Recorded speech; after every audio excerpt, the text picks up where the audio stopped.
లోకి ప్రవేశించినప్పుడు జరిగిన విషయం ఏమిటి అని అంటే ఎంతో వారు అక్కడున్న ప్రజలు భయపడుతూ వచ్చినారు. చూడండి, మాట చూస్తాము. నెహెమ్యా గ్రంథం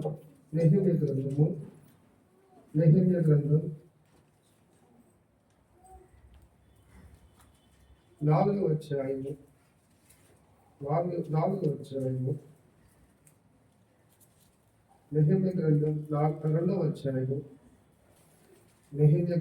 2వ అధ్యాయము అక్కడ 10వ వచనం చదవండి. నెహెమ్యా గ్రంథం 2వ అధ్యాయం. అమ్మోనీయుడైన టోబియా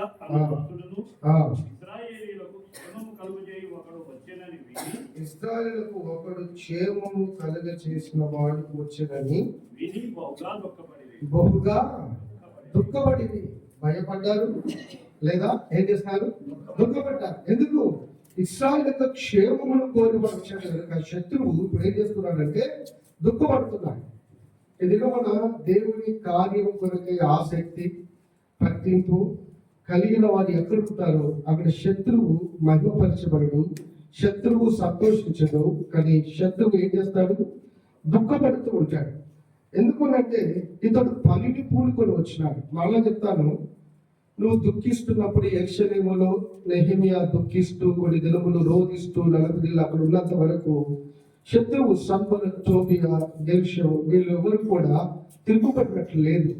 దేవుని పనిని పూనుకొని ఆ స్థలములకు వెళ్ళి పనిని ఆరంభిస్తే శత్రువు అప్పుడు ఏం చేసినాడు కదా? వాడు లేవడం మొదలు పెట్టినాడు. శత్రువు పని చేయడం మొదలు పెట్టినాడు. అంటే దీని ద్వారా అర్థమయ్యేది ఏంటో తెలుసు. ఒక మాట చెప్తాను, జాగ్రత్తగా వినండి. ఎక్కడ శత్రువు కార్యం ఉంటుందో దాని అర్థం ఏంటో తెలుసా? దేవుని కార్యము జరుగుతుంది అని అర్థము.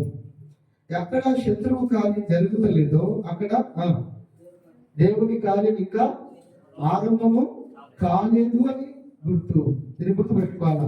మా సంఘంలో ఏం సమస్యలు లేవు అని అంటే నీ సంఘములో నువ్వు పరిచర్య సరిగ్గా చేయడం లేదు అని అంటే. కొన్నిసార్లు ఇలా కూడా నీ సొంత సమస్య వలన, నీ సొంత తప్పిదం వలన కలిగిన సమస్యలు అవి సమస్యలు కావాలి.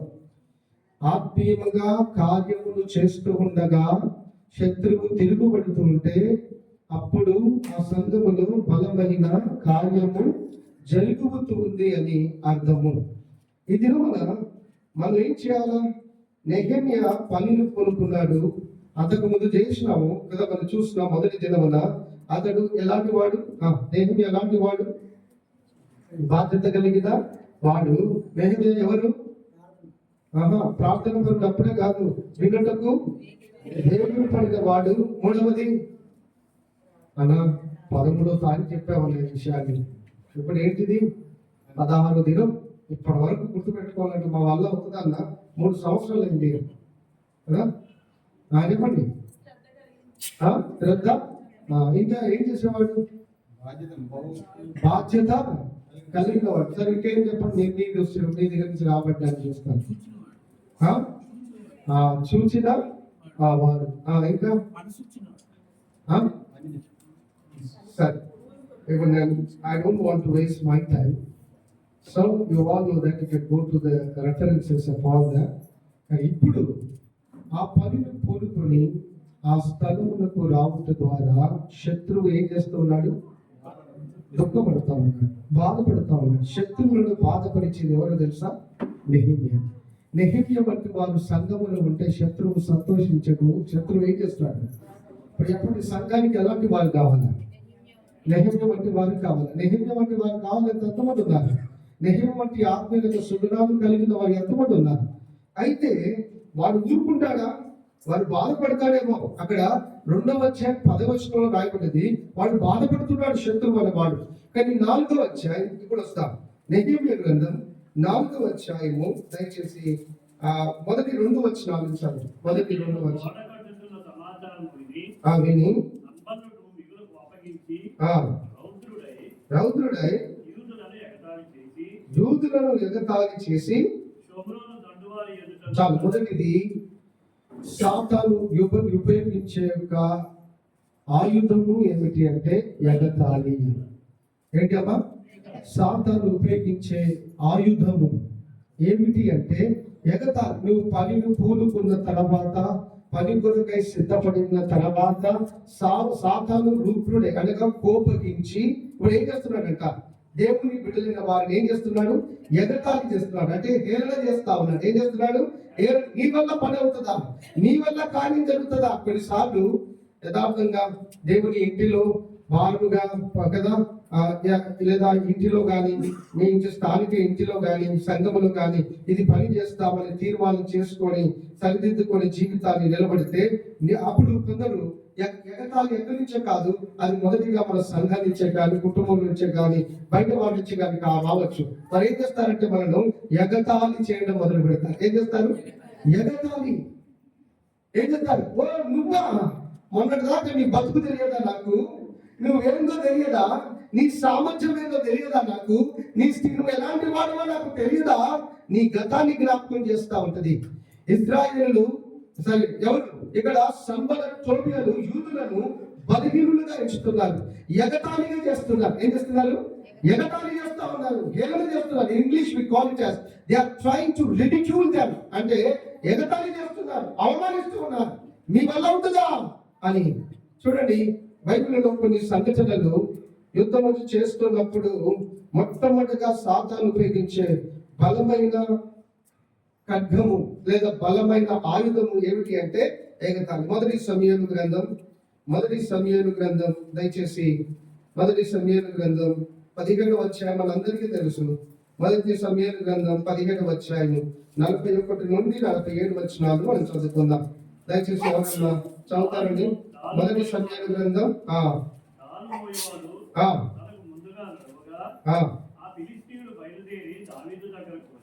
ఆ ఫిలిష్తీయులు బయలుదేరి దావీదు దగ్గరికి వచ్చి చుట్టూ పారచూచి అతడు బాలుడై ఎర్రటివాడును కోపశీయుడై ఉండుట చూచి అతడు ఏం చేస్తున్నాడంట? తృణీకరించాడు. ఏమని? ఫిలిష్తీయులు కర్ర తీసుకొని నువ్వు నా మీదికి వచ్చుచున్నావే, నేను కుక్కనా? దావీదుని ఏమి చేస్తున్నాడు అంటే మొదటిగా హేళన చేస్తా ఉన్నాడు. నేను ఏమన్నా కుక్కనా? నువ్వు కర్రను పట్టుకొని వస్తున్నావు లేదా రాయిని పట్టుకొని వస్తున్నావు కదా అని ఎవరితో అంటున్న మాట ఇది? గొలియాతు, ఫిలిష్తీయుడైన గొలియాతు, శత్రువు, శరీరాంశాలుడు. ఎవరితో అంటున్న మాట తెలుసా? దావీదుతో అంటున్న మాట. అంతవరకు దావీదు సౌలుతో అన్న మాట ఇంకోటి ఉంది. ఏంటి తెలుసా? అది చూడండి, మొదటి సమూయేలు గ్రంథము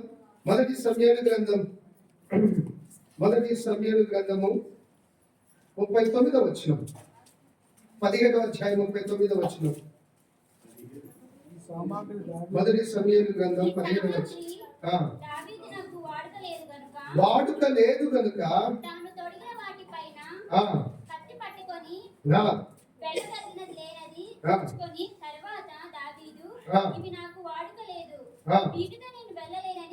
చెప్పి వాటిని తీసివేసి తన కర్ర చేత పట్టుకొని ఏటి లోయలో నుండి నున్నటి రాళ్ళని ఏరుకొని.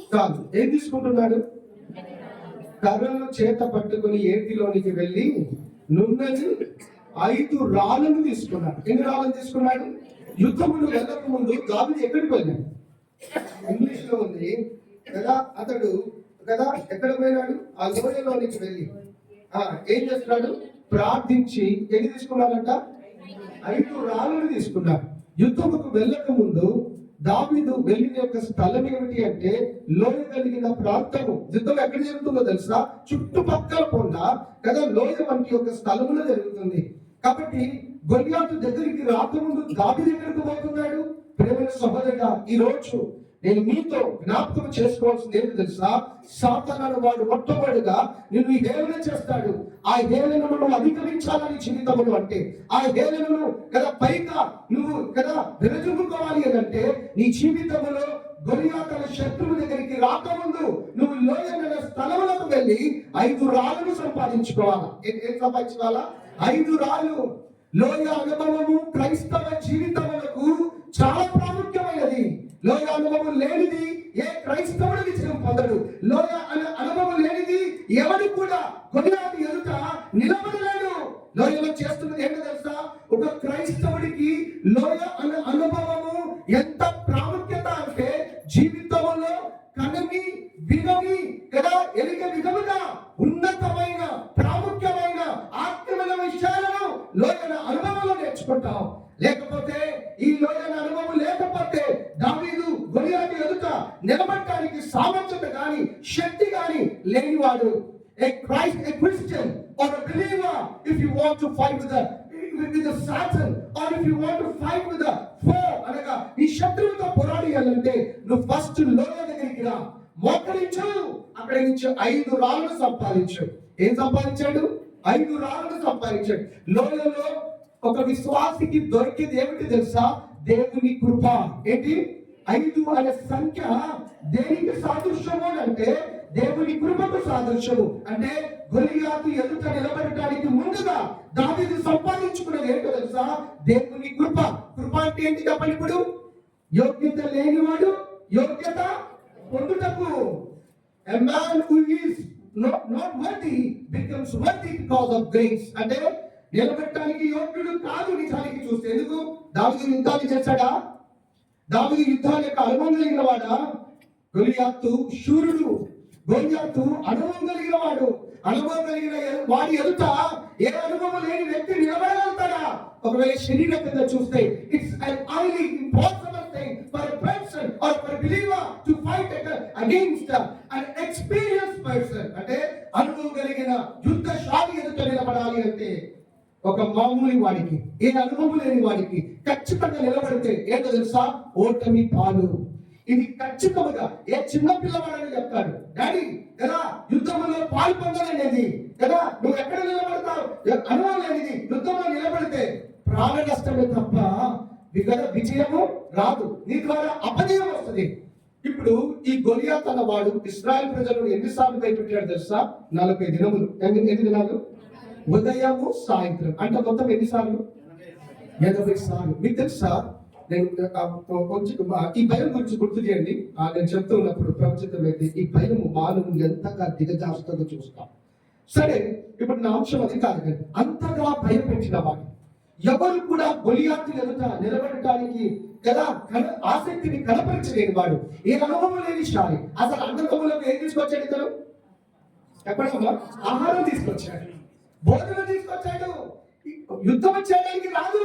కానీ ఫిలిస్తీయుడు ఒక దేవుని బిడ్డలను అవమానిస్తుండగా ఎవరు కట్టుకోలేకపోతున్నారు? నేనున్నాను కదా ప్రభా, అందుకే నేను ఏం చేశాను తెలుసా?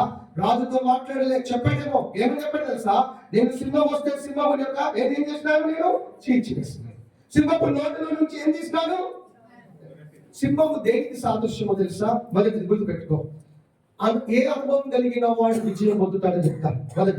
మొదటి పేతురు రాష్ట్ర పత్రికలో మనకు తెలుసు, గర్జించు సింహము వలె ఎవరిని వింటున్నాడు అపవాది తిరుగులాడుచున్నాడు. అంటే సింహము దేనికి సాదృశ్యము? అపవాది, సాతానికి. అంటే దేన్ని ఓడించాడు? మొదటిగా గొలియాతు దగ్గరికి రాకముందు దేన్ని ఓడించాడు? అపవాదిని ఓడించాడు, శత్రువుని అనగా సాతానుని ఓడించాడు. ఈ అనుభవం కలిగి ఉన్నాడు. రెండవది ఎలుగుబంటి. ఏంటంటే ఎలుగుబంటి ఏ కలర్లో ఉంటుంది? అనగా సాతానుని ఎదిరించాడు, సాతాను క్రియలను ఎదిరించాడు, పాపం యొక్క క్రియలను ఎదిరించాడు. పాపం పైన విజయం కలిగిన వాడు ఉన్నారు. ఎవరు? A person who has a victorious life over the sin can only stand before a man of Goliath who is a well experienced person. అంటే పాపము పైన విజయం కలిగిన వ్యక్తి మాత్రమే గొలియాతు ఎదుట నిలబడగలుగుతాడు. ఇది రెండవది. మూడవది ఏంటో తెలుసా? లోయ అనుభవం అవుతాం. ఏమవుతాడు? లోయ అనుభవం అవుతాం. నాలుగవది ఏంటో తెలుసా? కృప. ఏమవుతావు నీకు? ఇవి 4 పొందితే కానీ నువ్వు గొలియాతు ఎదుట నిలబడము అసాధ్యం. ఇది నేను చెప్తున్నాను. నీ అనుదిన జీవితంలో అపవాదిని ఎందుకు ఓడించలేకపోతున్నావు తెలుసా? కదా దేవుని ఇంటిలో కూడా సాతాను చెలరేగుతూ ఉంటే కూడా సామర్థ్యము కదా జ్ఞానము కలిగి ఉండి కూడా వాటిని నువ్వు ఎందుకు జయించలేకపోతున్నావు తెలుసా? మొదటిది అపవాది పైన విజయము కలిగిన జీవితం ఇది కాదు. రెండవది పాపము పైన విజయము జీవితం కలిగినది ఇది కాదు. మూడవది లోయ అనుభవంలో నుండి వెళ్ళిన జీవితం ఇది కాదు. నాలుగవది లోయలో ప్రార్థన చేసి ఏం చేశాడు అక్కడ? ప్రార్థన పూర్వకముగా 5 రాళ్ళు తీసుకున్నాడు. అంటే 5 విషయాలు కొంత. Before you stand before a person mighty value for Goliath, అటువంటి శక్తిశాలి అనుభవం కలిగిన యుద్ధ శూరుడు ఆయన గొలియాతు ఎదుట నిలబడాలి అంటే ఈ 5 విషయాలు నీ జీవితంలో చాలా ప్రాముఖ్యము. ఉందా? నీ జీవితంలో ఉన్నాయా ఇవి? పొందావా ఇవి? క్రైస్తవ జీవితం అంటే ఏదో ఆశ తమాష కాదండి. క్రైస్తవ జీవితం అంటే నిత్యము పోరాడుతూనే ఉండాలా, నిత్యము యుద్ధము చేస్తూనే ఉండాలా. ఆ జీవితం నీకుందా? దావీదు గొర్రెల కాపరి అనుకుంటున్నాడు. You know what was he was doing in the field? He was not just shepherding. He was having the victory over the Satan's life. అనగా అపవాది పైన కదా తండ్రి ఇంటికి దూరం ఉన్నాడేమో, అన్నదమ్ములకు దూరం ఉన్నాడేమో, గొర్రెలు కాపరిత్వం చేస్తున్నాడేమో, కాపరిగా పనిచేస్తున్నాడేమో. కానీ ఈ కాపరికి ఏం అనుభవం ఉందో తెలుసా? అపవాదిని జయించే అనుభవం ఉంది. అయ్యా ఈ రోజు ప్రభు నామ పేరిటగా ఈ ఉదయ కాలంలో ఈ చివరి వర్తమానంలో బెతెస్దా ప్రార్థన మందిరంలో ఉన్న వారిని నేను ప్రశ్నిస్తున్న మాట ఏంటి అంటే, ఈ అనుభవంలోకి నువ్వు రానంత వరకు నువ్వు నీ జీవితంలో విజయమును చూడవు. నీ జీవితంలో ఏం చూడవు? చెప్పండమ్మా. It's impossible for a person to see victory in his life until and unless he experiences these 5 things in his life. అంటే ఈ 5 విషయాలు తన జీవితంలో అనుభవిస్తేనే తప్ప గొలియాతు తన వాడి ఎదుట నువ్వు నిలబడడం అసాధ్యం. ఇప్పుడు చెప్పండి, అపవాదిని జయిస్తున్నావా? సాతాను వాడు 24 గంటలు 24/7 అంటే ఏదో తెలుసా? ఏది? ఎవ్రీడే 24 hours ప్రతి క్షణము యుద్ధము చేస్తూనే ఉంటాడు. యుద్ధము టీవీలో యాడ్ ఇస్తారు కదా, all night all out good night. మీరు పండుకోండి, నీ పక్షంగా యుద్ధం చేసి ఏం చేస్తుంది? దోమలన్నిటినీ ఖతం చేస్తుంది. నీ దగ్గరికి నేను రాని అని అంటాడు. ఒక మానవుడు సృష్టించిన ఒక యంత్రముకే అంత శక్తి ఉండి నిన్ను పండుకోవడానికి నెమ్మదిని కలిగించే యంత్రాన్ని సృష్టిస్తే, సర్వమును సృష్టించిన దేవుడు తన స్వరూపముది నిన్ను సృష్టించిన దేవుడు నిన్ను నెమ్మది పెట్టలేడా? నేను కదా నీకు విజయం ఎల్లడా? మరి ఎందుకు ఆ దేవుడి దగ్గర రావడములే? మానవుని సృష్టించిన యంత్రమునికి అంత శక్తి ఉంటే మానవుని కలగ చేసిన దేవుడికే ఇంకెంత శక్తి ఉండాలి? ఆలోచించాడు ఎప్పుడన్నా? దావీదు ఇలాగ ఆలోచించాడు, సౌలు అలాగా ఆలోచించలేదు. నేను చెప్తున్నాను, whenever a person see the problem and then see the God, అంటే ఎప్పుడు కూడా ఏ మనుషుడైనా సరే మొదటిగా సమస్యను చూసి దేవుడు చూస్తే దేవుడు కనబడడు. దేవుడు సమస్య కదా, దేవుడి కంటే ఈ సమస్యని పెద్దగా కనబడుతుంది. కానీ సర్వమును సృష్టించిన దేవుని ముందుగా చూసి తర్వాత సమస్య దగ్గరికి పో. తర్వాత దావీదు మొదటిగా గొలియాతు దగ్గర పోలే కదా, సౌలు మొదటిగా గొలియాతు ఎదుట నిలబడ్డాడు. బట్ మ్యాన్ ఆఫ్ ప్రేయర్, ప్రార్థన పరుడు, విశ్వాసి, దేవుని యందు ఆశ్రయించిన వాడు కదా, విశ్వాసం కలిగిన వాడు మొదటిగా శత్రువు దగ్గర వాడు. మొదటిగా ఎవరి దగ్గర పోతాడు తెలుసా? శత్రువు దగ్గరకు పోయక ముందు, సమస్య దగ్గర పోయక ముందు కదా ఎవరి దగ్గర వెళ్తాడు తెలుసా? సమస్తమును సాధ్యము చేయగలిగిన సర్వశక్తి గల ఆ దేవుని యొక్క వెళ్తాడు. నువ్వు వెళ్తావా ఎప్పుడైనా? Why we face literally failure every day in our life, in our family life, in our church life, in our personal life? Why this happens very often? The reason is you don't attend or you don't go to God firstly in your life. You don't give priority for God first in your life. నీ జీవితంలో మొదటి స్థానం ప్రభుత్వం. సమస్యని చూసి సమస్య దగ్గర పోయి భయపడి నిరాశపడి అప్పుడు ఏమి చేయలేమంటే అప్పుడు వస్తాం ప్రభు దగ్గరికి. ఇది మన బ్రతుకు. అందుకనే ఓటమి పాలు, నిరాశ పాలు ఇందుకే. కానీ ఒక సమర్థుడు, ఒక విశ్వాసి, దేవుని ఎందుకు విశ్వసించిన వాడు, ప్రార్థన పరుడు. అందుకని దావీదు ఎవరి దగ్గర పోయాడు? మొదటిగా దావీదు ఎవరి దగ్గర పోయాడు? దేవుని దగ్గర. ఎక్కడ పెట్టాడు దేవుని? లోయ. మన దగ్గర పెడతాం దేవుని అన్ని బాగున్నప్పుడు. లోయలు వెతుకు ప్రభు కనబడతాడు. ఒక క్రైస్తవునికి ప్రత్యక్షత ఎక్కువగా ఎక్కడ ఉంటుందో తెలుసా? లోయల అనుభవంలో ఉంటుంది. ఆలోచిస్తున్నాను, దేవుడు తాను ఎక్కువగా ఎక్కడ కనపరుచుకుంటాడు తెలుసా? లోయ అన్న అనుభవంలో కనపరుచుకుంటాడు. అన్ని సమస్తము బాగున్నప్పుడు కాదు. నిజంగా నీ ప్రభు శక్తికి నువ్వు చూడాలి అంటే లోయ అనుభవంలోకి వచ్చి ప్రార్థన చేయి.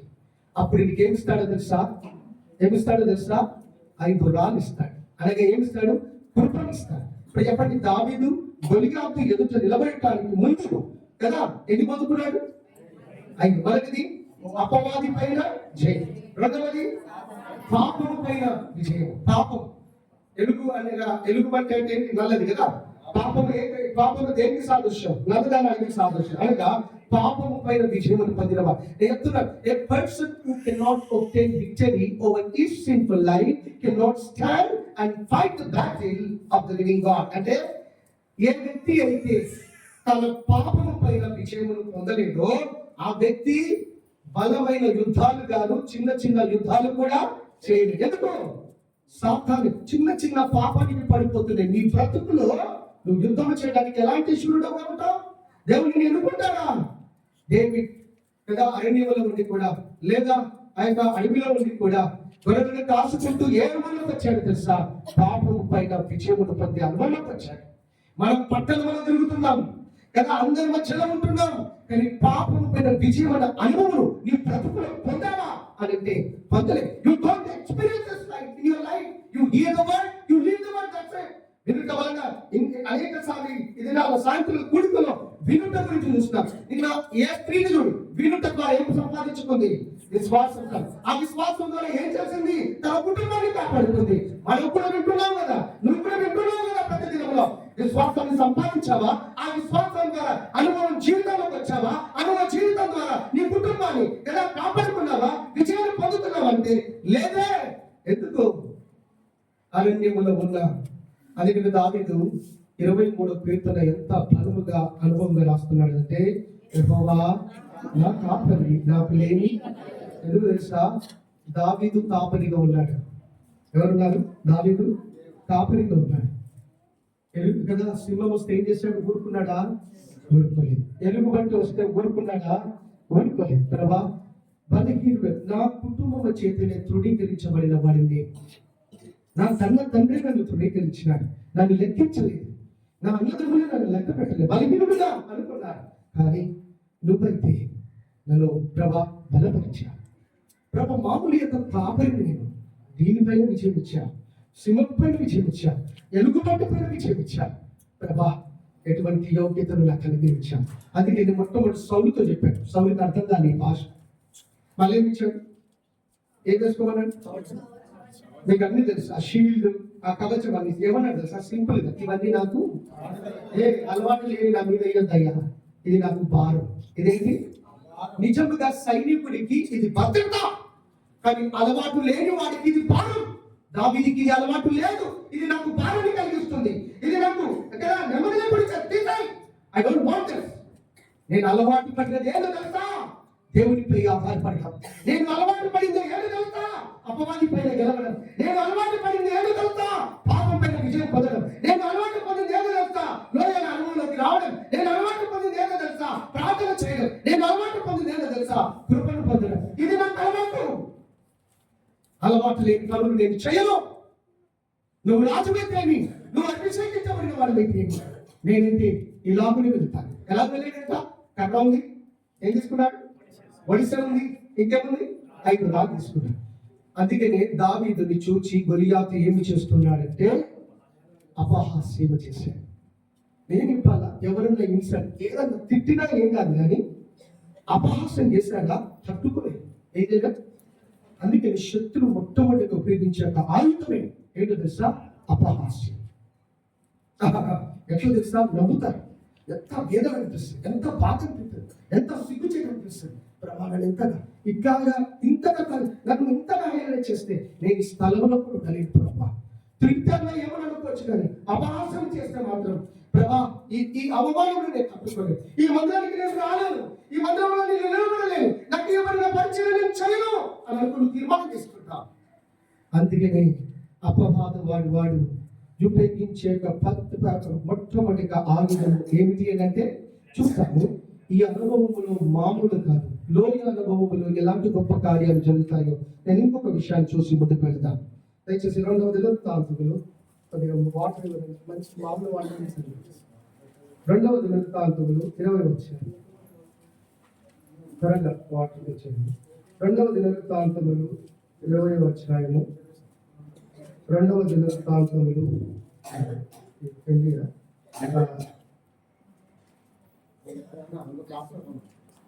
2వ దినవృత్తాంతములు 20వ అధ్యాయము.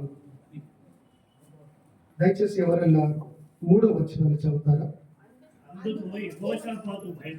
అందుకు యెహోషాపాతు భయపడి యెహోవా యొద్ద విచారించుటకు మనస్సు నిలుపుకొని యూదా యొద్దట ఉపవాస దినము ఆచరింపవలని చాటింపగా. చాలండి. ఇప్పుడు మనం చూద్దామా ఏం చేస్తా ఉన్నాడు? 3 దేశములు యూదా వారి మీదకి ఏమొస్తున్నారు? యుద్ధానికి వస్తున్నారా? బలమైన సైన్యం వస్తున్నారు.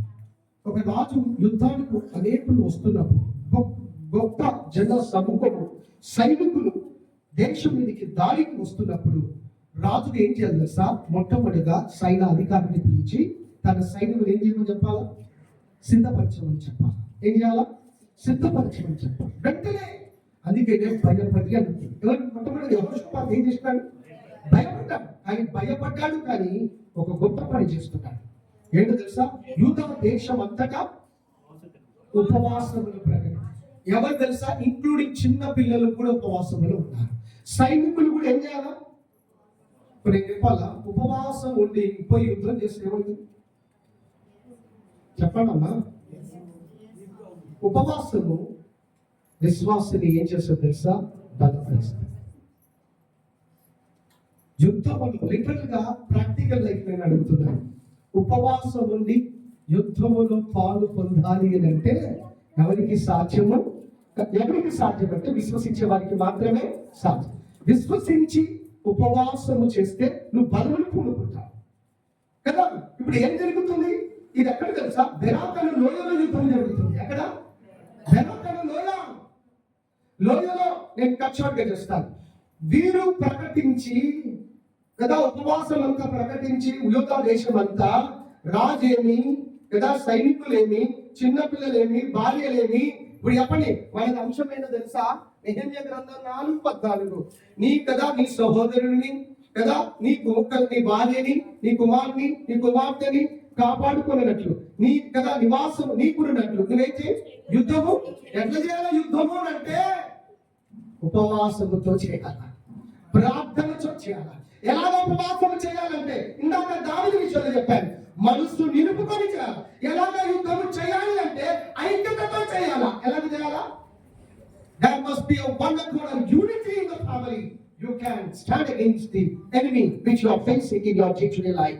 అనగా ఐక్యత కలిగి నువ్వు నిలబడితే ఎటువంటి శత్రువునైనా ఏం చేయొచ్చు? ఏదైనా కుటుంబంలో ఉన్న ప్రతి కుటుంబంలో ఉన్న భయంకరమైన పరిస్థితి ఏంటో తెలుసా? ఆయనకి భర్త అంటే భార్యకు పడదు, భార్య అంటే భర్తకు పడదు, పిల్లలు అంటే తల్లిదండ్రులు అంటే ఎవరికి పడదు. పిల్లలు ఎప్పుడు మా నాన్న మా అమ్మ ఇదే అంటుందా అని చెప్పి పిల్లలు సరిగ్గా ఉంటారు. ఇంట్లో పేరుకి ఏదో ఉంటున్నారు కాబట్టి ఉంటున్నారు.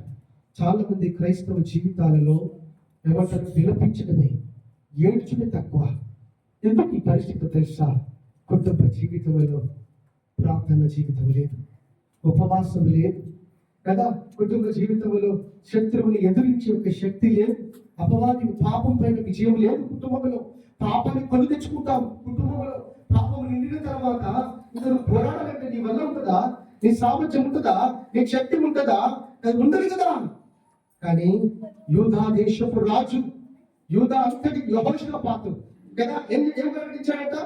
ఉపవాసములు ప్రకటించి ఏం చేశారమ్మా? ఉపవాస. యేసు ప్రభువు వారు శిష్యులతో ఒక మాట మత్తయి సువార్త 9వ అధ్యాయంలో చెప్తారు. చూద్దామా ఆ మాట కూడా? మత్తయి సువార్త. Please turn to the book of Matthew Gospel 9th chapter. Matthew Gospel ఇక్కడ అప్పుడు యోహాను చదువు. శిష్యులు ఆయన యొద్దకు వచ్చి పరిసయ్యులను మేమును తరచుగా ఉపవాసము చేయుచున్నాము గాని నీ శిష్యులు ఉపవాసం చేయరు, దీనికి హేతువు అది ఆ విషయం కాదు. అది కాదు.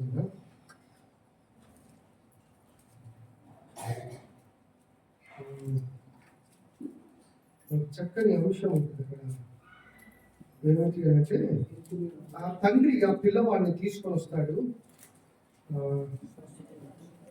ఉందా మత్తయి వార్త 9వ అధ్యాయంలో ఉందా? మాత్రం ఆయన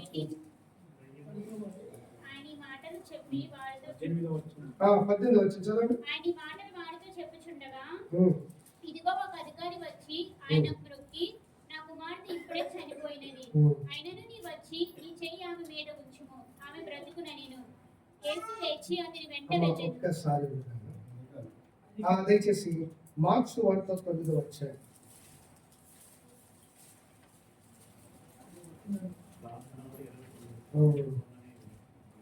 ఆ మాట చదవండి బ్రదర్. 29వ వచనం చదవండి.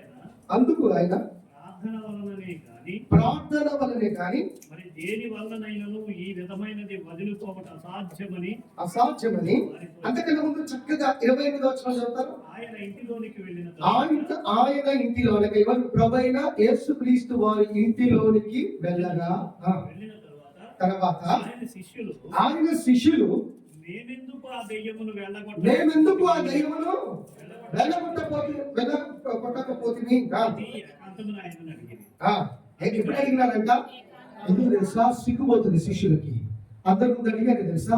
ఆల్రెడీ తండ్రి కంప్లైంట్ ఇచ్చాడు, అయ్యా మీ శిష్యులు ఒక్కడు కూడా నా కొడుకుని ఏం చేయలేదు, స్వస్థ పరచలేదు అని కంప్లైంట్ ఇచ్చాడు.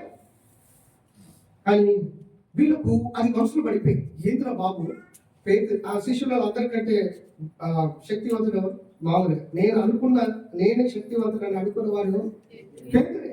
మీరు చూడండి, 4 సార్లు సువార్తల్లో గుంపుల పేర్లు ఉంటాయి.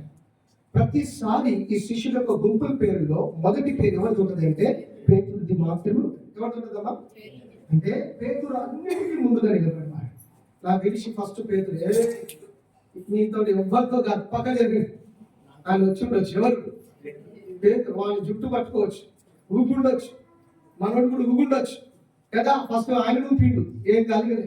తను కూడా ఊగుడ మొదలు పెట్టిందేమో. ప్రభా కొంతమంది బాగా పనిచేస్తారు, ప్రార్థిస్తారు, పరిశుద్ధ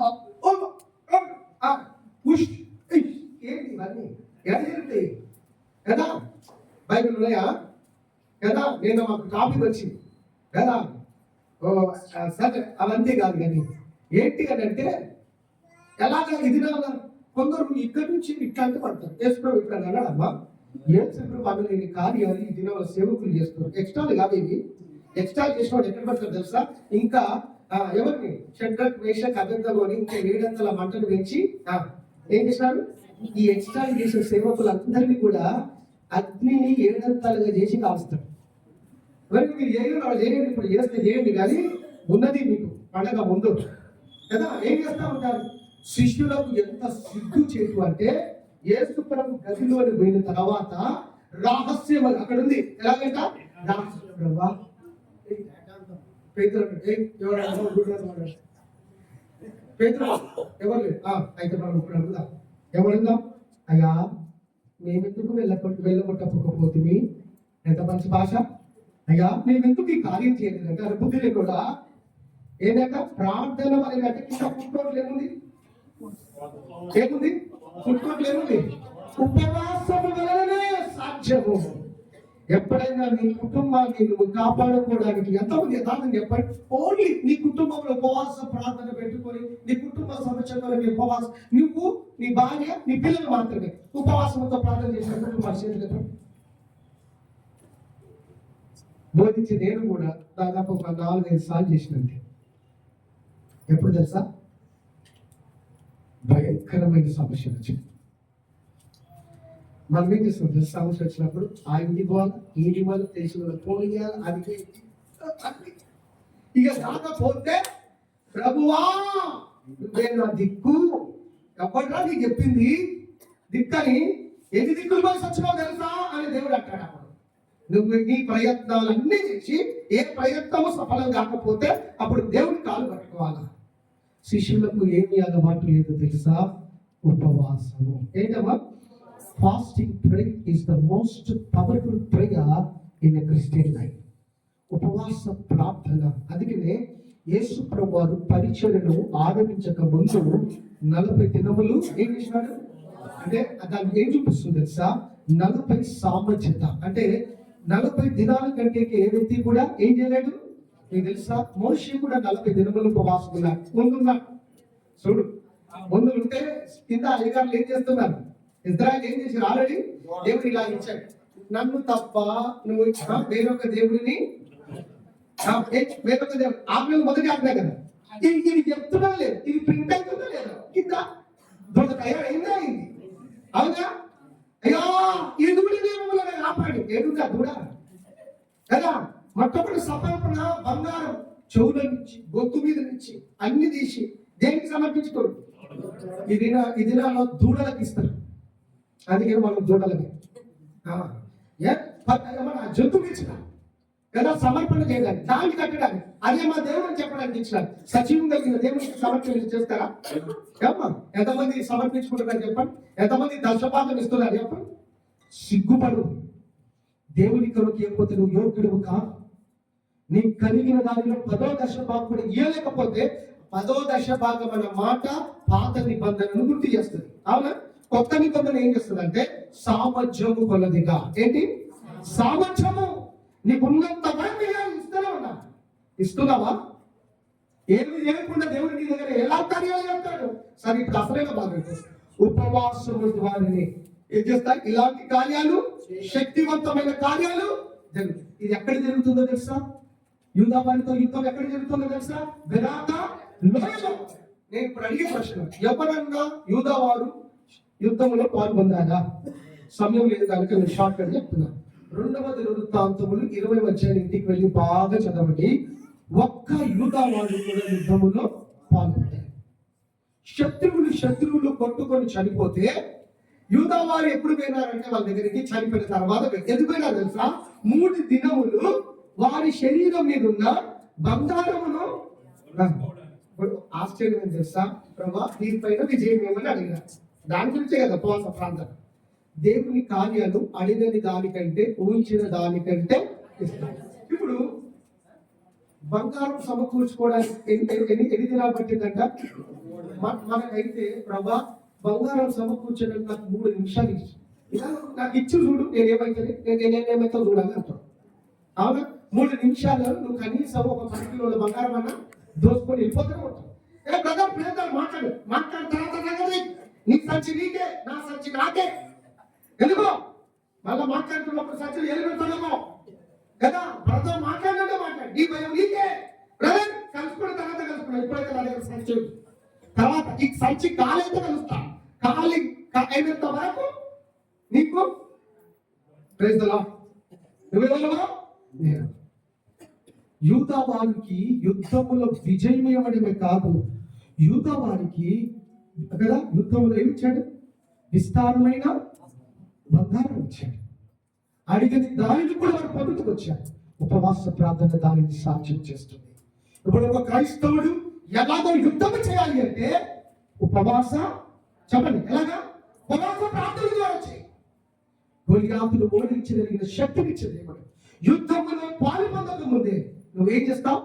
అందుకే ఎవరు యెరూషలేముకి రాకముందు నెహెమ్యా కొన్ని దినములు ఏమైనాడు? ఉపవాస బుద్ధి ప్రార్థన చేశాడు. సాతానుల వాడు నిన్ను కించపరచడానికి, నేను కదా భయంకరంగా పురుగుదలలో తీసుకుపోవడానికి నేను వాడు ఏం చేస్తా మొట్టమొదటిగా ఉపయోగించే ఒక ఆయుధమే ఏది అని అంటే ఏది చెప్పండి? ఏంటమ్మా? సాతాను ఉపయోగించే ఆయుధం అంటే దేవుడు మనం ఉపయోగించే ఆయుధం చెప్పండి.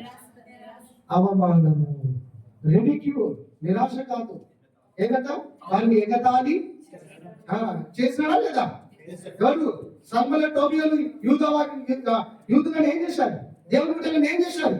ఎగతాళి చేస్తారు. ఎగతాళి చేస్తూ ఉంటామా? కానీ ఎగతాళిని జయించాలి అని అంటే ఏం చేశాం? దావీదు తన ఎదుట నిలబడటానికి తని మీకు తెలుసా?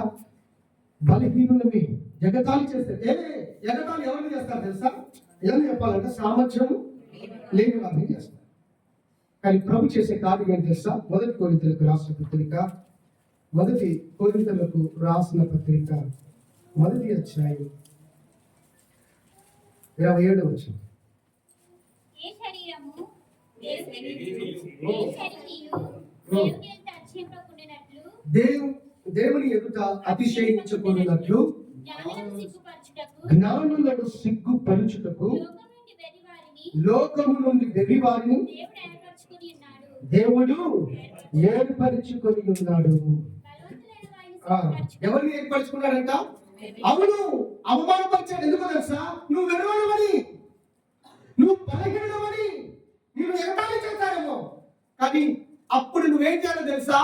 దేవునికి కృతజ్ఞతాస్తుతులు చెల్లించు. By praise you can obtain victory. ఇప్పుడు ఏంటో తెలుసా? ఇంకోటి, స్తుతి ద్వారా విజయం పొందుతావు. స్తుతి ద్వారా ఏం పొందుతావు? విజయం. ఎందుకు తెలుసా? ప్రభా, ఈ లోయన అనుభవంలోకి తీసుకుని వచ్చి ఈ అవమానం పాలు చేసి, ప్రభా నాకేమిచ్చావనంటే అత్యున్నతమైన విలువ కలిగిన శ్రేష్టమైన పాఠాలు నాకు నేర్పించావు. నేను తృణీకరించబడడం నాకు మేలైంది. నేను తృణీకరించడం నాకేమైంది? ఇప్పుడు చూడండి, 119వ దావీదు కీర్తన 67. 119వ దావీదు కీర్తనలో మొదటి, నాకు శ్రమ పొందక మునుపు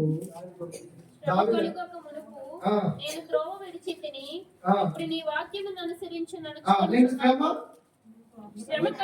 కలగక మునుపు జీవితం ఎలా ఉందంట? నేను ఇష్టం వచ్చినట్టు త్రోవ విడిచి ఇష్టం వచ్చినట్టు బ్రతికినా. ఇప్పుడు నీ వాక్యమును అనుసరించి నడుచుకొను. ఎప్పుడు నడుచుకుంటున్నాడు వాక్యం అనుసరించి తెలుసా? ఇప్పుడు 119వ దావీదు కీర్తన 71. 119వ కీర్తన, నేను నీ కట్టడలను నేర్చుకున్నట్లు శ్రమనందు ఉండుట నాకు. దేవుని కట్టడలు, దేవుని వాక్యం ఎప్పుడు ఎక్కువగా దావీదు నేర్చుకున్నాడు తెలుసా? శ్రమలో నేర్చుకున్నాడు. చూడండి, ఇప్పుడు చదువుతామా? 23వ దావీదు కీర్తన, 23వ దావీదు కీర్తన దయచేసి చదువుదామా? ఏంటి? 8వ వచనం, గాఢాంధకారపు 4వ వచనం. గాఢాంధకారపు లోయలో నేను సంచరించినను ఏ అపాయమునకు నేను భయపడను.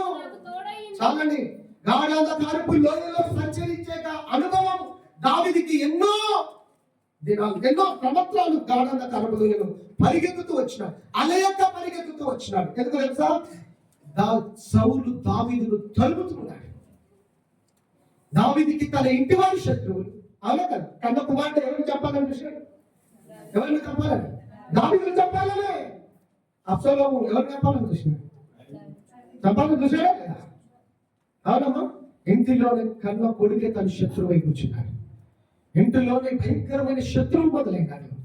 దావీదుకి ఇంటిలో శత్రువు, వీధిలో శత్రువు, సమాజంలో శత్రువు. పరిగెత్తుతూనే ఉన్నాడు.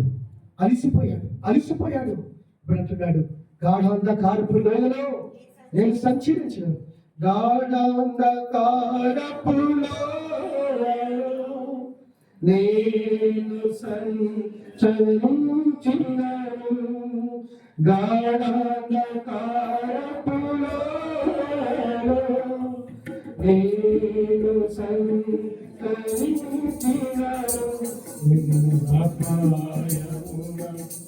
భయపడను, నీవు నాకు తోడైయుండు. భయపడను, నీవు నాకు తోడైయుండు. నీ దండమును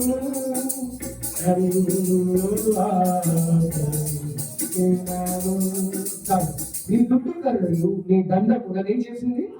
నీ వాక్యములను ఆదరించింది.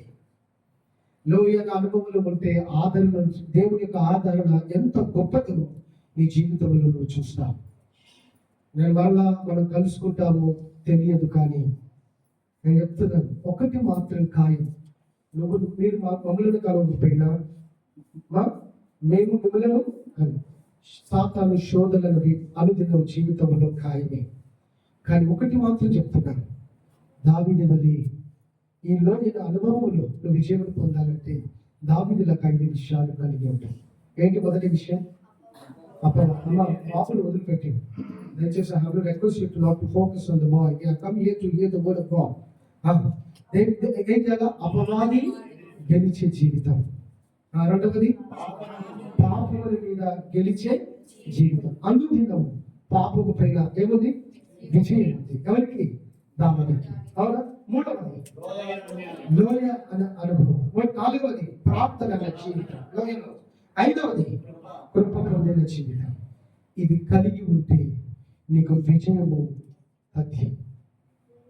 యెహోషాపాతుకు కూడా ఎలాగ విజయం వచ్చిందంటే ఉపవాసము ద్వారా, ఐక్యత ద్వారా. రెండు విషయాలు యెహోషాపాతు యొక్క జీవితాన్ని తెలియజేస్తుంది. ఒకటి ఉపవాస ప్రార్థన, రెండవది ఏంటి తెలుసా? ఐక్యతను తెలియజేస్తుంది. అంటే దేశమంతా ఏం చేసినారు చూడండి. there is unity, there is victory. ఉదాహరణ నినివే పట్టణంలో ఎవరు వెళ్ళినారు తర్వాత చివరికి? నినివే మొత్తం తారసిపోయినాడు. మళ్ళా పశ్చాత్తాపం ఎక్కడ పోయినాడు? రాజు మొదలుకొని ప్రతి వారు కూడా ఏం కట్టుకున్నారు? గోడ పట్ట కట్టుకొని ఎక్కడ కూర్చున్నారట? బూడిద పోసుకున్నారు. బూడిద అంటే ఏంటో తెలుసా? ఇప్పుడు కర్రను కాల్స్తాం. కర్రను కాల్స్తే ఏమవుతుంది? నమ్మున కూడా ఉండదు. ఇది ఈ బూడిద కర్ర నుంచి వచ్చిందా దేని నుంచి వచ్చిందో తెలియదు.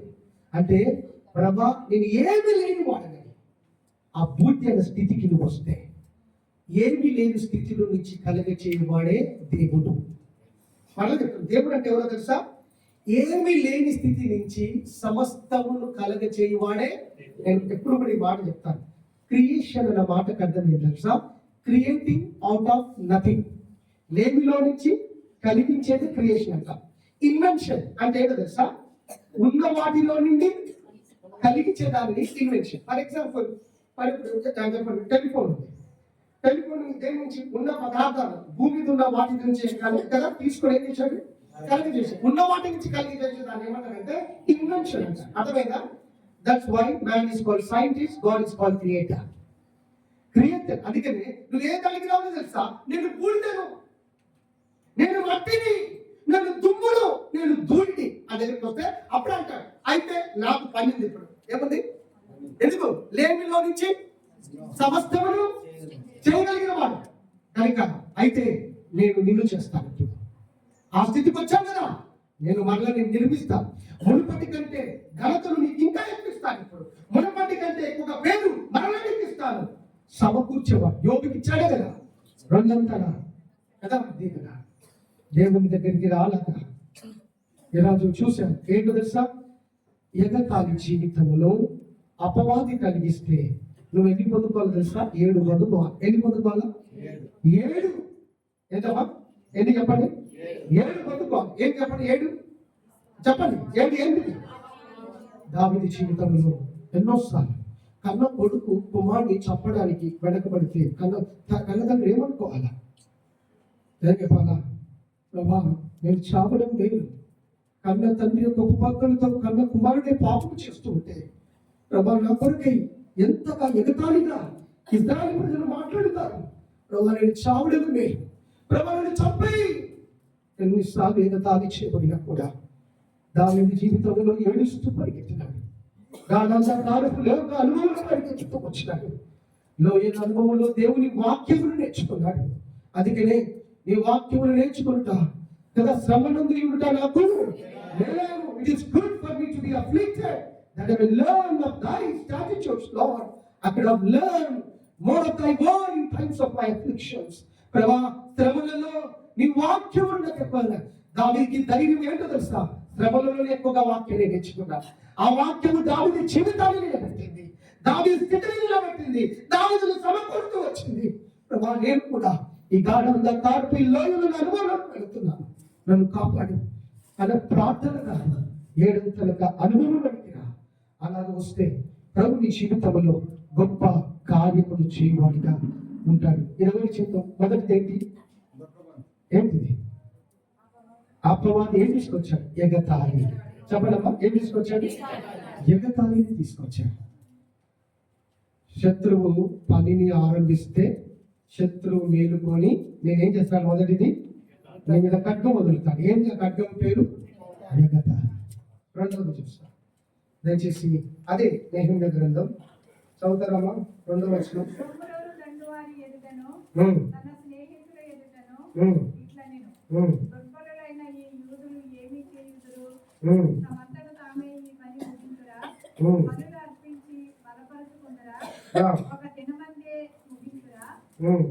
కాల్చబడిన చెత్తను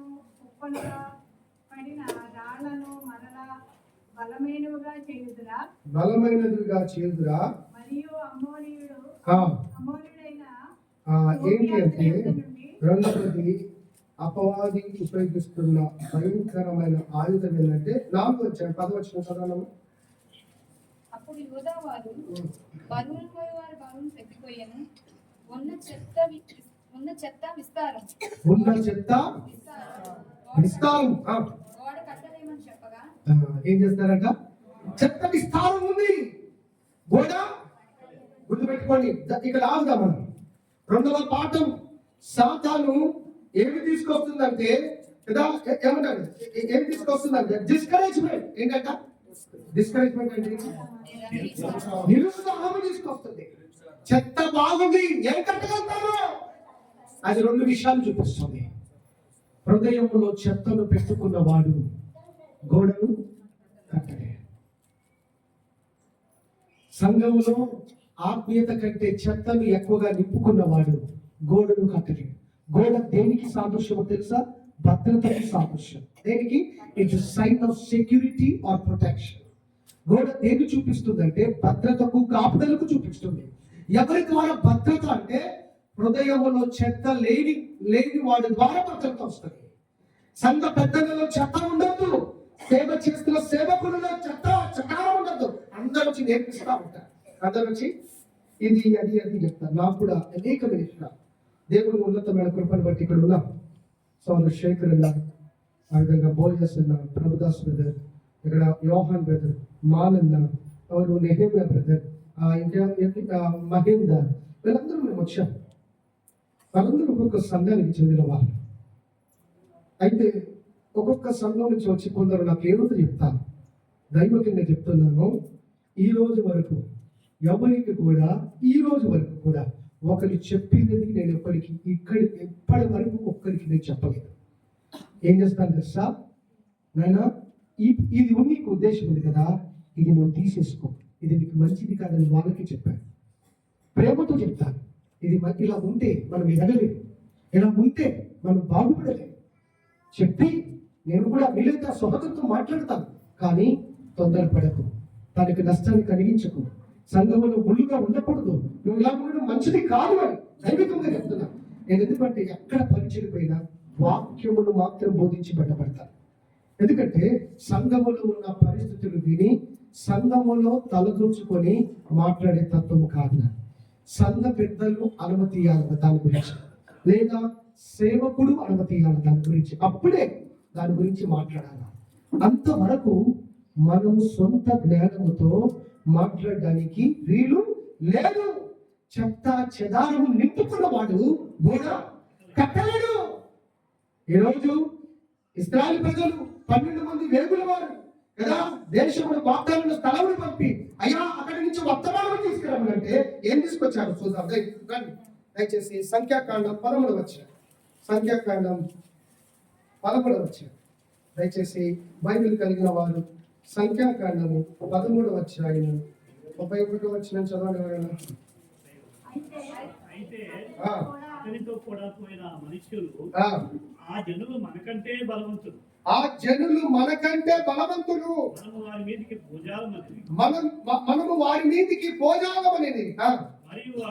మరియు వారు తాము సంచరించి చూచిన దేశమును గురించి ఇశ్రాయేలీయులతో చెడ్డ సమాచారం చెప్పి, మేము సంచరించి చూచిన దేశము తన నివాసులను భక్షించు దేశం, తన నివాసులను చూసావా ఎంత చెడ్డ సమాచారం.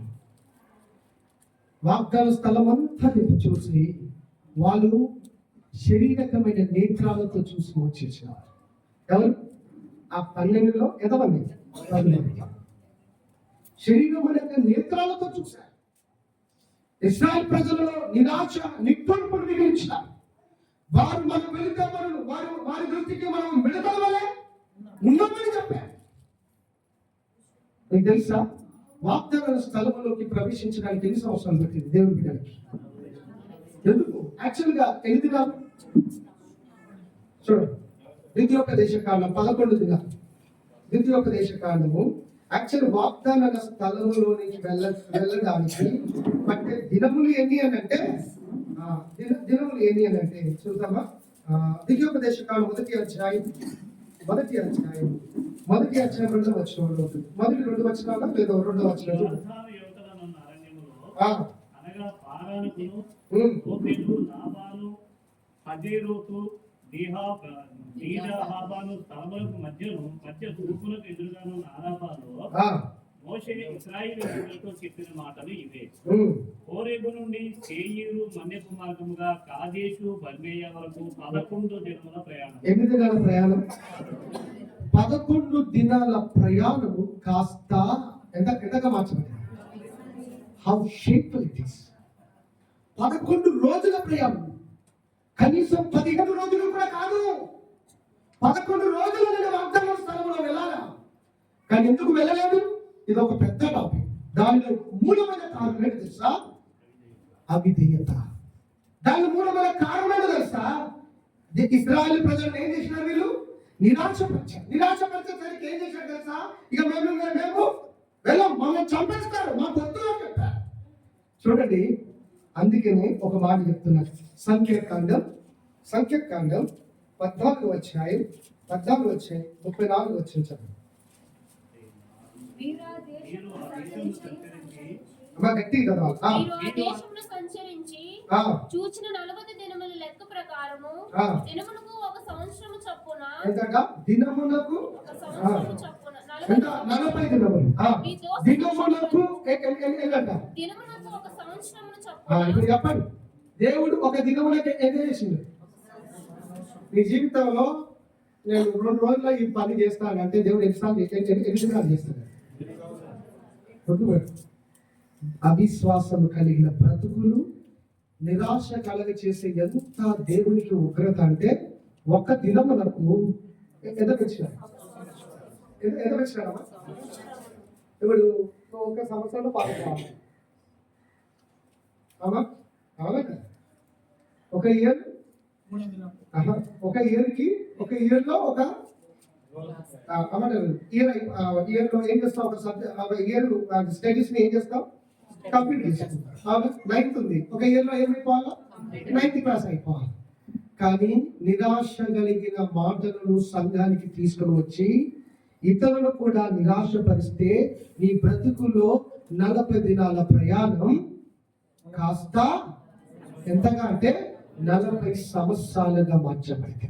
అంటే ఎంత శాపగ్రస్తమైన జీవితం. ఈరోజు నేను చెప్తున్నాను, భయపడి దేవునికి కొంతమంది ఎలా తీసుకొస్తా తెలుసా? ఏం చెప్తాం? మన ఎట్లా, మన వల్ల అవుతుందా? ఏమవుతుంది? మన వల్ల అవుతుందా? ఈరోజు చెప్పాలా, చిన్న సంఘాలే బలముగా పనిచేస్తాయి.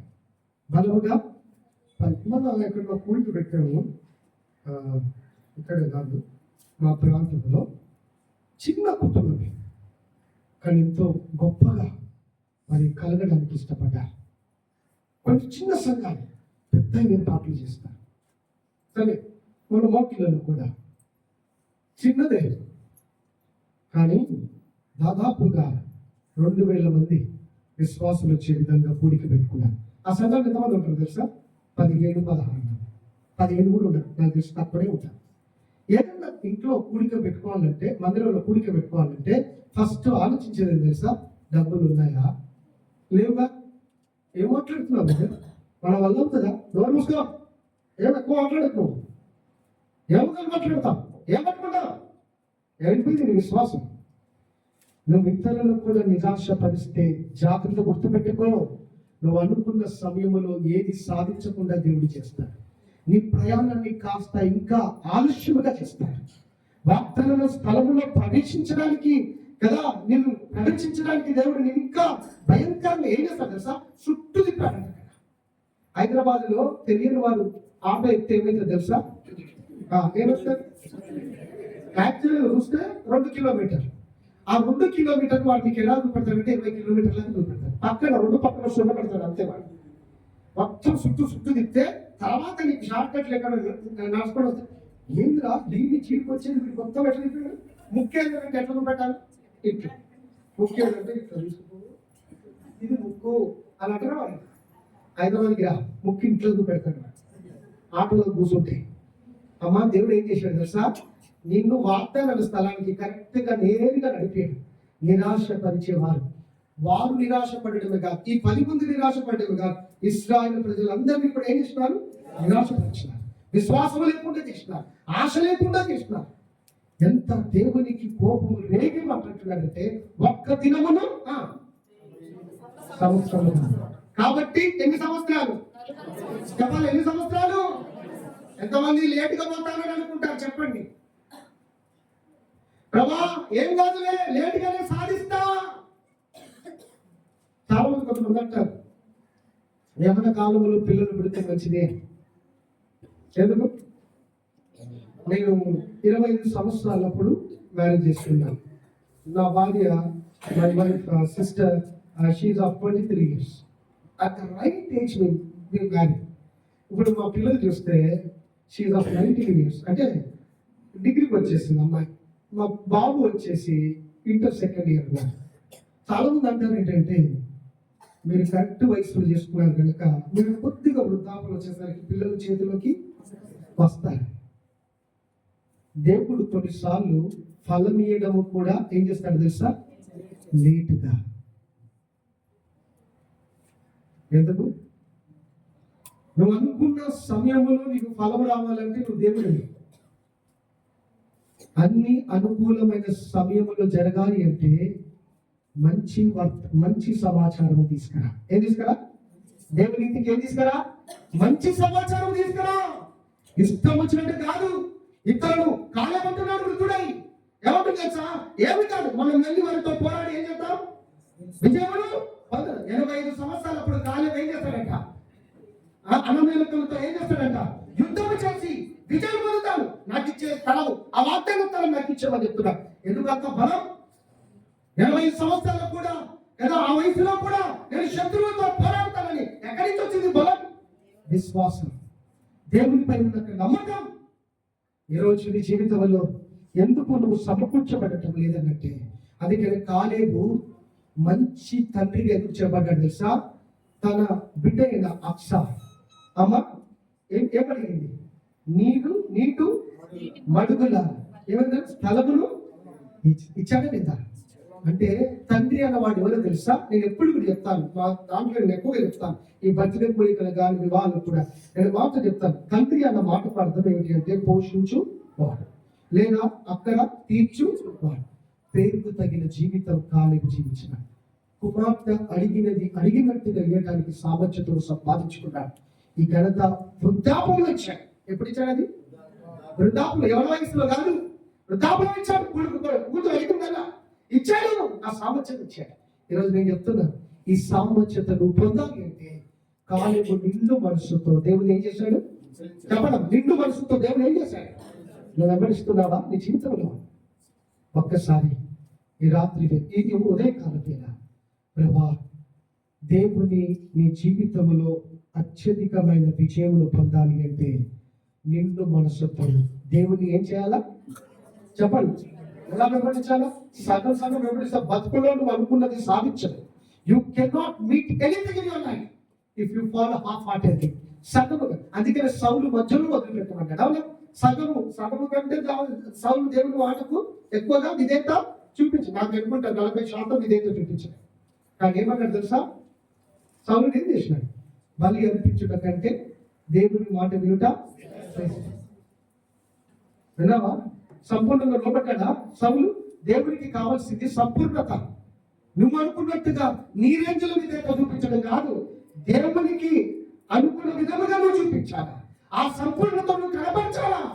నువ్వు సంపూర్ణముగా ప్రభుని వెంబడించినప్పుడే శత్రువుని ఓడించే ఒక విజయం జీవితాన్ని ప్రభు ఏం చేస్తాడు? దయచేసి ఒక మాట చెప్తున్నాను. దావీదు యుద్ధములో పాలు పొందవలసిన వాడు యుద్ధములో పాలు పొందక ఏమైనా కుటుంబ జీవితంలో ఎన్నో సమస్యలను నేను యుద్ధము చేయను, నేను మంచి విశాలముగా నేను కదా నిద్రపోతాను కదా అని మంచి సేతం తీసుకున్నాడు, మంచి రెస్ట్ తీసుకున్నాడు. తర్వాత మేడ మీదకి పోయినాడు, చూచినాడు, పాపం చేశాడు. ఆ పాపం కప్పించడానికి కదా ఎవరిని భర్తను చంపించాడు, అంతకుడిగా చేయబడ్డాడు. భయంకరముగా ఒక్క పాపమును కప్పుకోవడానికి నాకు తన పాపాలు చేస్తూ వచ్చాడు. ఆ పాపము తన కుటుంబాన్ని గుర్చేసింది. దావీదు ఆ పాపాన్ని బట్టి 4 కుమారులను ఏం చేసినాడు? కోల్పోతూ వచ్చాడు. ఒకవేళ అదే దినమున దావీదు యుద్ధములు పోతే ఈ 4 కుమారులు మరణించేవారు కాదు. ఆ పాపముల పరిస్థితి తన ఇంటిలోకి వచ్చేది కాదు. ఇదనమాట ప్రభా, యుద్ధము చేయాలి అంటే నా జీవితంలో దావీదు ద్వారా కొన్ని విషయాలు నేర్చుకున్నాం, అవునా కదా? తర్వాత ఎవరి ద్వారా నేర్చుకున్నాం? యెహోషువ ద్వారా. తర్వాత కాలేబు ద్వారా ఏం నేర్చుకున్నాం? నిన్న మనస్సుతో దేవుడు ఏం చేయాలా? నిరాశపరిచే వర్తమానం. నువ్వు నిరాశపడి ఇతరులు నిరాశపరిస్తే నీ ప్రయాణంలో దేవుడు ఆలస్యం చేస్తాడు, నీ విజయమును ఆలస్యం చేస్తాడు. ఈరోజు జాగ్రత్త. ఈరోజు ప్రభునితో మాట్లాడుతుండగా నువ్వు ఇంకా హృదయమును కఠినపరుచుకొని నేను ఇలాగనే ఉంటాను, నేను ఆ 10 మంది వేగుల వాళ్ళలాగలే నీకు కదా నిరాశపరిచే వర్తమానాన్ని తీసుకుని వెళ్తానంటే నీ ప్రయాణాన్ని, నీ బహుమానాన్ని కదా, నీ ఆశీర్వాదాన్ని అన్నిటిని కూడా ఆలస్యం చేసే వాటితో ఉంటాడు.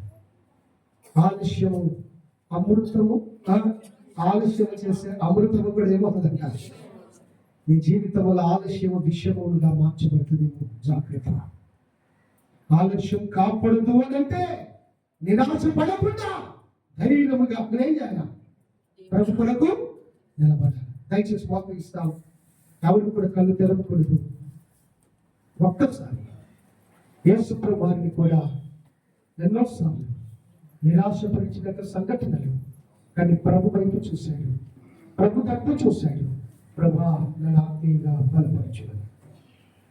ఈరోజు గొలియాతు ఎదుట నిలబడాలి అంటే ప్రభా, నిజంగా